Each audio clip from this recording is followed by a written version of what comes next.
Is this, I mean, you're a lecturer in political science. I thought politics, they tell you it's government of the people, for the people, and by the people, or is it just textbook talk? No, it's not. It's not textbook talk. So but that is why we elect a president. That is, for instance, why we elect a president. You can't expect the whole people to be in leadership. Let me give you specific instances. Historically, when Kemal Atatürk took over in Turkey, it was almost like what we have in Nigeria. But he had a vision of what he wanted his country to be. And then there were discussions along that line. And ultimately, they fleshed out what the new Turkey will be. You know, several countries have done that. China, for instance, after Mao Zedong took over, you know, the direction was already sketched out in Mao's mind. But then, he needed to flesh it out. And the people participated in discussions. And then, the country was able to get exactly what they needed, and they moved on. Right now, everything is hazy. Some people are just going around to collect views. So, with the case of Turkey, are you saying that the direction that was provided by the leadership had no bearing on the people? Yes, certainly it will have a bearing on the people, but it could have been another direction. That is what we are saying. But Atatürk had his own direction, and because he was the people the talks had already told to lead them. You know, it was imperative that they try out his direction. They could have asked another person to lead them, for instance. But having asked him to lead them, he gave them the direction, and then they followed in that line. Are you saying then that you're not quite seeing a direction here? Yeah, I'm not seeing the direction. It is as if whatever the committee brings out. But isn't that also isn't that also preempting the president in the sense that eventually this is just an advisory committee? The best they can do is offer advice. At the end of the day, the decision still comes to his table as to how to eventually proceed. That is when he now we'll take the decision. So don't you think that we're getting ahead of ourselves a little here? No, well, maybe that is what he thinks. When they now gather all the views, they come to him, and that is when he now decides on what direction we are going, and then the people will come and start discussing. But the problem is that, you know, if you look at Nigerians, maybe because these problems have been there for too long, almost everybody has his own view.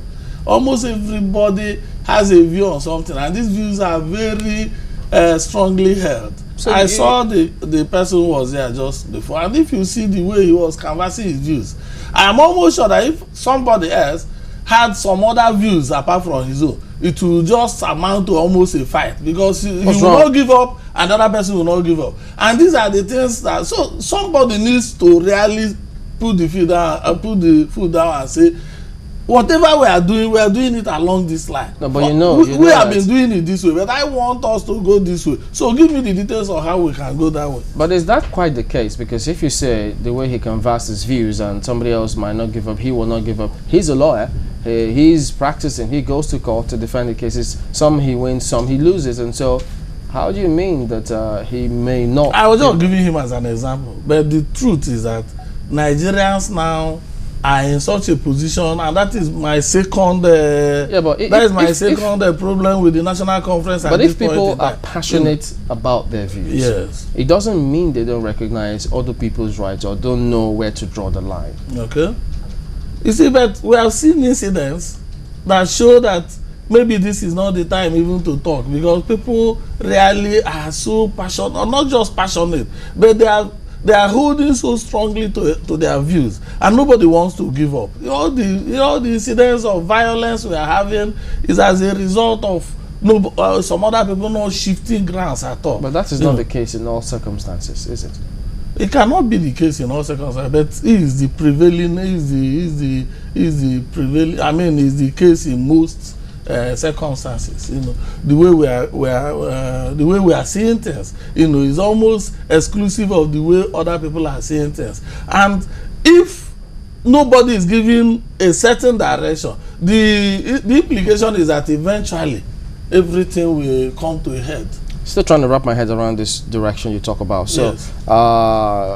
So if this direction were to be the case, for you, this advisory committee will not be in place? This advisory committee could be in place, but it would have been doing some other things, like just, you know, fleshing out the details of the conference itself, the membership, you know, the time period, the order of proceedings and all that. That is what exactly. So are you seeing this as a time-wasting venture then? I don't want to say that it is a time-wasting venture, because I believe that the president, you know, means well by trying to convoke this. But I am saying that the way we are going about it, we might end up almost the way the last one. And you remember the national conference, the political reform conference during the Obasanjo regime. It was almost like this. You know, we started without knowing the direction. The whole thing was confused. Nobody knew exactly where we were going. It was just that we should come and talk. And when we got there, everybody was talking to himself. And eventually, nobody talked to the other person. Nobody accepted what the other person said. And everybody went away.